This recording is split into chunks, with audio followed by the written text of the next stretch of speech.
Hey everyone, it's Dr. Jen, board certified pediatrician and spokesdoctor for the American Academy of Pediatrics. And today on What's Up Wednesday, I'm going to talk all about best toys for your toddlers this holiday season. I know it's December now, and parents and grandparents, everyone's excited to buy their children, grandchildren, friends and family lots of gifts, and it can be really, really overwhelming. And to start with, I'm going to tell you I am not talking about digital or electronic toys. I'm going to be talking about toys that can really help benefit your child, teach them to really learn what's important at a young age. We're going to talk about for toddlers and learning, and really the misconceptions that many have that electronics and learning is really important through digital videos and things like that for young children, and that's not true. I want to dispel that myth. What's important for young kids is interactions between caregiver and talking back and forth, learning vocabulary, play, joint attention. So it's so important to learn motor skills as well, and that kind of development is much more important than learning ABCs and 1, 2, 3s when they are infants. That is what's important. Really, the connection between parent and bonding between your child is really what you want to foster.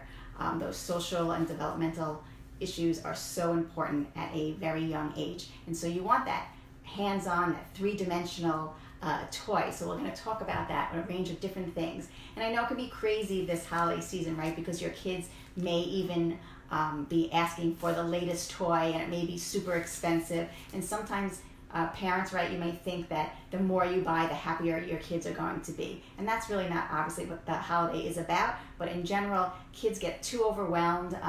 You might put your name on a list for some toy that's impossible to get. You finally get it, it costs a lot of money, and they end up not playing with it. So I'm going to talk about really toys that are not going to break your budget or break the bank, but also are really important for their learning and development, and again, for bonding and playing with your child together. That's really what's important, especially in those infant and toddler years.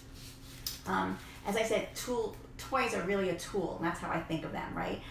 So they're used to bring meaningful interactions between you and your child, social interactions, language skills, and just, you probably have heard about Baby Einstein, that's just an example, and electronics for kids.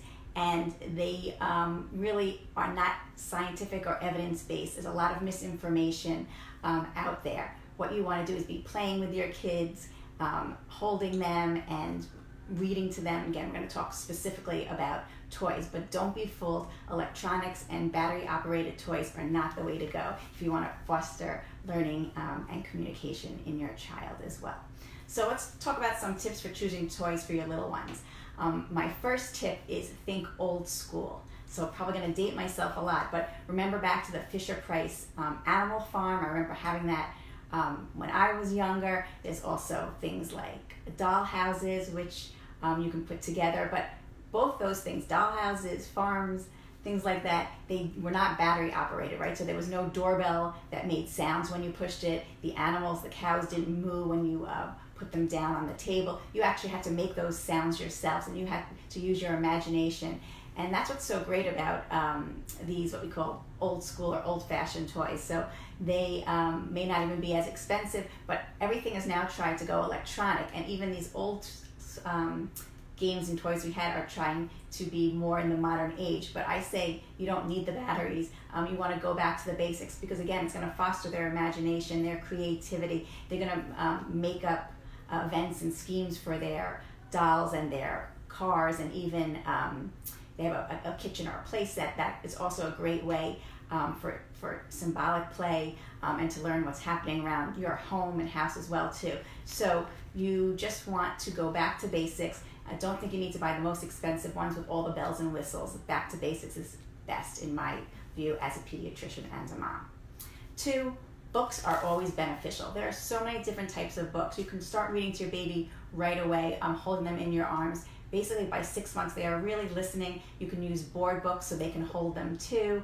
They don't have to have a lot of words on the page to begin with, but as they get older, you can make the books have a few sentences on the page.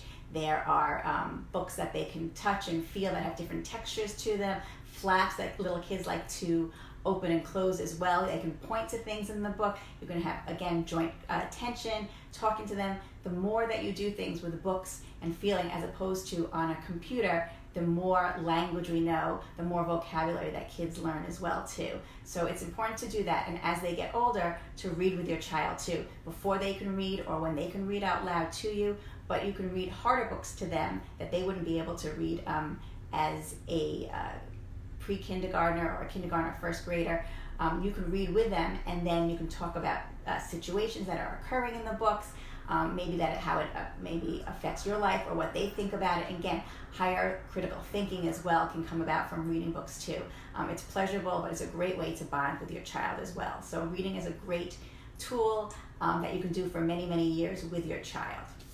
So tip number 3, spark the imagination and creativity. So there are so many things like manipulatives that can grow with your child.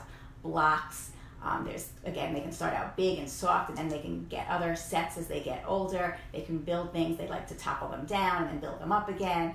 Legos are great for kids, again, not the really small ones if they're young, but they have bigger sets, and then as they get older, it can get much more intricate as they grow.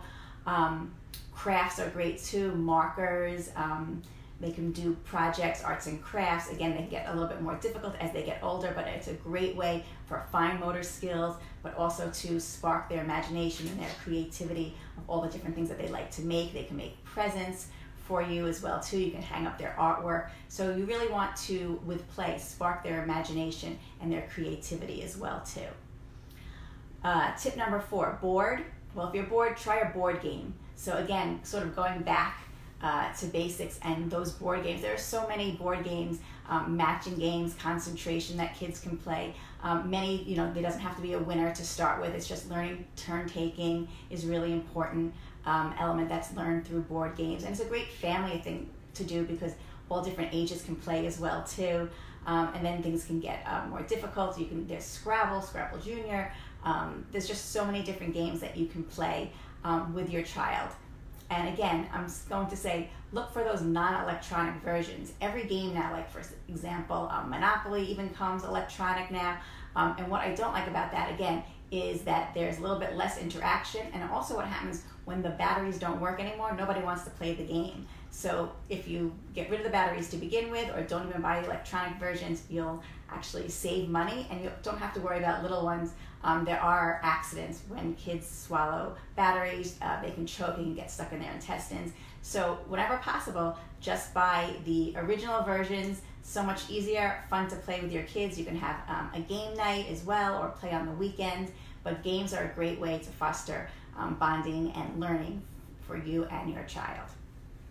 And then my next tip is be active. So kids are supposed to be really active. They're not supposed to be sitting watching TV or sitting on the couch all day long. They really even shouldn't be sitting still for more than 30 minutes at a time. So you want them to be active. So lots of balls of different shapes and sizes. Again, any kind of play toys that they will be like rolling balls down, or a stationary toy that has different parts where they can put things in and pull them out and put things in. Things like ride-on toys or toys that they push, again, using their gross motor skills as well too. You can have an indoor small basketball hoop where kids can be playing basketball or catch back and forth with a soft spongy type ball as well too. So these are all great to keeping kids active and moving about during the day, even if it's raining outside.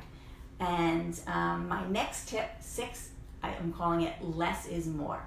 So first of all, I know it's like exciting. It's like Christmas time. You want to buy so many gifts for your kids. But if you do, once you give them to them, don't put them all out at once because they get so overwhelmed. And then I know the parts get all mixed up and then they end up not playing with anything. So you want to rotate the toys, right? So if you put them out for a week or 2, you may then want to get rid of that toy and bring another one out. So an action figure that you gave maybe 3 or 4 weeks ago, that your child seems to be sick of playing with, if you put that away in the closet and bring something else out, then it seems novel and new again to them too. So it's a little bit less overwhelming. So only keep a few toys and activities out at a time and rotate them. I think that's a way of keeping everything novel and exciting and not too overwhelming, and also all the parts pieces don't get lost as quickly either. And number 7, I spoke at the beginning about screen time, but you really need to be mindful of screen time.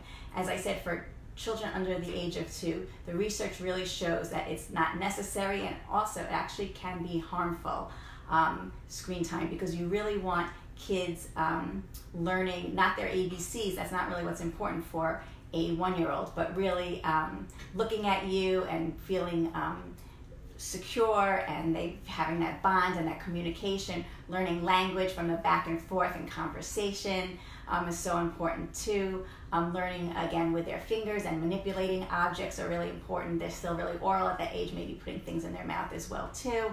But so don't get sucked into all that hype. In fact, children over 2 really, I would say, no more than 30 minutes or so of screen time, and for kids that toddler age 2 to 5 years old, really no more than an hour. And you want to make sure that you're supervising what they're watching. You know what they're watching. Hopefully it's interactive as well too, and that I just want to really emphasize that screen time is not what's going to make them smart and intelligent. Yes, you sometimes have to use it, so use it those times when you really need it, right? If you are on a long plane ride and you really need it, that would be the time to use it. If you need them to be quiet or sit still, again, you can use it. So pick your 30 minutes or hour each day, but don't feel like giving them more is going to be beneficial to them. I think that's really the take-home message from all that. Toys can be simple. Toys are great to do together with your child, foster those social interactions. That will help them with their learning, their creativity, their imagination, and those are so important for their health and well-being. So I hope that was helpful, choosing toys for your tots, your little toddlers. And any questions or comments, leave them below and I will get back to you directly. And hope you all have a great holiday season. This is Dr. Jen Trachtenberg. See you next week.